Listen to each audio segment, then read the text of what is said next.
Hello दोस्तों, कैसे हैं आप। स्वागत है आपका एक नए वीडियो लेक्चर में, जहां पर हम सीए फाउंडेशन के लिए जो इंग्लिश आती है सीपीटी पेपर की, उसको डिस्कस कर रहे हैं। हमने लास्ट लेक्चर में सिंपल सेंटेंस, कंपाउंड सेंटेंस और कॉम्प्लेक्स सेंटेंस को देखा था।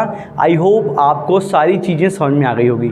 साथ में मैंने आपको जो है क्लॉज के अंतर्गत इंडिपेंडेंट क्लॉज और डिपेंडेंट क्लॉज भी बताया था। इंडिपेंडेंट क्लॉज वो होते हैं जो अपने अर्थ के लिए स्वतंत्र होते हैं, सब्जेक्ट होता है, वर्ब होती है और इनका एक कंप्लीट मीनिंग भी होता है। While dependent clause are dependent on the main clause, मतलब मेन क्लॉज या इंडिपेंडेंट क्लॉज वो अपने अर्थ के लिए, अपने मीनिंग के लिए डिपेंडेंट करते हैं। ठीक है ना, ये हम पढ़ चुके हैं। सिंपल सेंटेंस हमने देखा था, सिंपल थॉट होता है, सब्जेक्ट वर्ब और कंप्लीट मीनिंग। कंपाउंड सेंटेंस अपन ने देखा था, कोऑर्डिनेटिंग कंजंक्शन से जुड़े होते हैं, जैसे कि फैन बॉयज मैंने आपको बताया था। वहीं हमने बात की थी अगर कॉम्प्लेक्स सेंटेंस की, तो कॉम्प्लेक्स सेंटेंस जो होते हैं एक सबऑर्डिनेटिंग कंजंक्शन, जैसे इफ हुआ, unless, while, when, whenever, where, wherever, as well as soon as long as, इनसे जुड़े होते हैं। ठीक है, तो ये चीज़ें हम देख चुके हैं। आज के वीडियो में हम देखने वाले हैं कंपाउंड कॉम्प्लेक्स सेंटेंस। देखिए, ये कई लोग इसमें हाथ नहीं डालते, पर मैं फिर भी आपको बता रहा हूँ। देखो, नाम से समझ में आ रहा है, कंपाउंड भी है और कॉम्प्लेक्स सेंटेंस भी है। तो पहले डेफिनेशन देखें। It has at least to independent clauses. क्या होते हैं? दो इंडिपेंडेंट क्लॉजेस होते हैं, मतलब दो क्लॉज होंगे इसमें। कौन से? Independent. And at least one dependent clause, और एक कौन सा होगा? डिपेंडेंट क्लॉज होगा। मतलब दो आश्रित, मतलब दो स्वतंत्र उपवाक्य और एक आश्रित उपवाक्य मिनिमम इसमें होना जरूरी है। अगर हम इसको एग्जाम्पल्स के माध्यम से देखें तो देखिए, Ram does not like cartoons.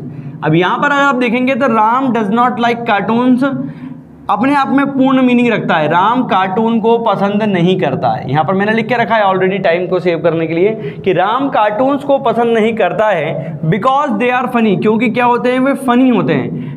So he does not watch them, इसलिए वे उनको नहीं देखता है। अब यहाँ ध्यान से देखें तो इस क्लॉज का पूर्ण मीनिंग निकल रहा है, कंप्लीट सेंस निकल रहा है। तो ये क्या है? एक इंडिपेंडेंट क्लॉज है। वहीं बिकॉज के बाद देखिए अगला क्लॉज का लगा, दे आर फनी, वे फनी होते हैं। कौन फनी होते हैं? क्या ये सेंटेंस अपने आप में कंप्लीट मीनिंग रख रहा है? तो नहीं, ये डिपेंड कर रहा है इस पर। और क्योंकि ये डिपेंड कर रहा है तो क्या हो जाएगा? ये एक डिपेंडेंट क्लॉज। वहीं अगला बोला मैंने, he does not watch them, इसलिए वो, so he does not watch them, वो उन्हें नहीं देखता है। किन्हें? जो ऊपर बात की गई है, कार्टून्स को। तो ये सेंटेंस भी अपने आप में वो उन्हें नहीं देखता कंप्लीट मीनिंग रख रहा है, इसलिए क्या है? एक इंडिपेंडेंट क्लॉज। मतलब कुल मिला के कहने का मतलब ये है दोस्तों कि कंपाउंड कॉम्प्लेक्स सेंटेंस में दो या दो से अधिक इंडिपेंडेंट क्लॉज होते हैं। वहीं मिनिमम एक से अधिक भी हो सकते हैं। मिनिमम एक सबऑर्डिनेट क्लॉज होता है, या जिसको हम डिपेंडेंट क्लॉज भी कहते हैं। तो आई होप ये चीज़ आपको समझ में आई होगी। हम एक एग्जांपल और लेते हैं और इसको समझने की कोशिश करते हैं कि इसमें क्या क्या चीज़ें हो सकती हैं, और अच्छे से ये चीज़ हमको समझ में आ जाएगी।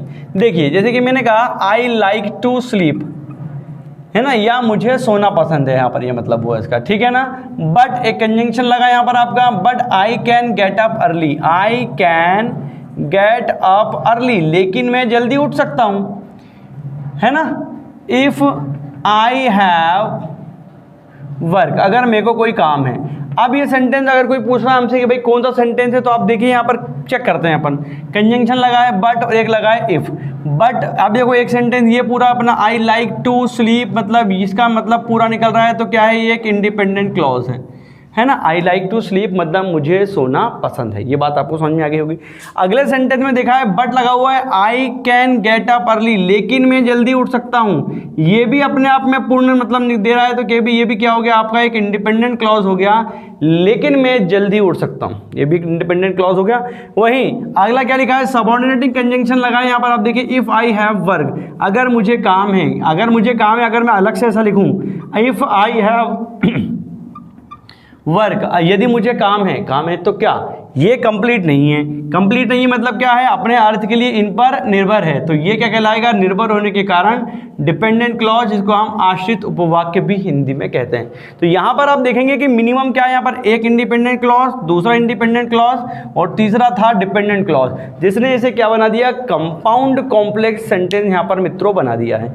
अगर हम ध्यान से इसमें देख रहे हैं तो इसमें क्या क्या चीज़ें आ रही हैं। अगर हम देखें कॉम्प्लेक्स कंपाउंड सेंटेंस के अंतर्गत क्या क्या चीज़ें हमको देखने को मिल रही है, तो पहले इंडिपेंडेंट क्लॉज देखने को मिल रहे हैं अपने को, फिर डिपेंडेंट क्लॉज देखने को मिल रहे हैं, कुछ कंजंक्शंस इसमें अपने को देखने को मिल रहे हैं, जो कि कौन कौन से हैं? एक कोऑर्डिनेटिंग कंजंक्शन भी है और सबऑर्डिनेटिंग कंजंक्शन भी इसमें अपने को देखने को मिल रहे हैं, ठीक है ना। साथ में इन्वर्टेड कॉमास कॉमास या सेमीकॉलन्स भी अपने को देखने को यहाँ पर मिल रहे हैं, सेमीकॉलन्स और कॉमास, ये चीज़ें मिनिमम इसमें अपने को देखने को मिल रही है, ये मिनिमम चीज़ें इसमें हैं। और क्योंकि नाम इसका कंपाउंड कॉम्प्लेक्स है, मतलब कंपाउंड सेंटेंस भी है और कहीं ना कहीं कॉम्प्लेक्स सेंटेंस भी ये है, तो इन दोनों का मैशअप या मिक्सचर जो है हमारा कंपाउंड कॉम्प्लेक्स सेंटेंस की बात यहाँ पर हम करते हैं। आई होप आपको ये चीज़ें समझ में आई होगी। एक एग्जाम्पल और लेते हैं ताकि ये चीज़ें और डिटेल में हमको समझ में आ सकें। देखिएगा, एक एग्जाम्पल और हम यहाँ पर लेते हैं। यहाँ पर मैंने लिखा द डॉग स्टार्टेड बार्किंग, कुत्ते ने भौंकना शुरू कर दिया। अच्छी बात है भाई, क्यों भौंक रहा है, देखते हैं क्या हुआ।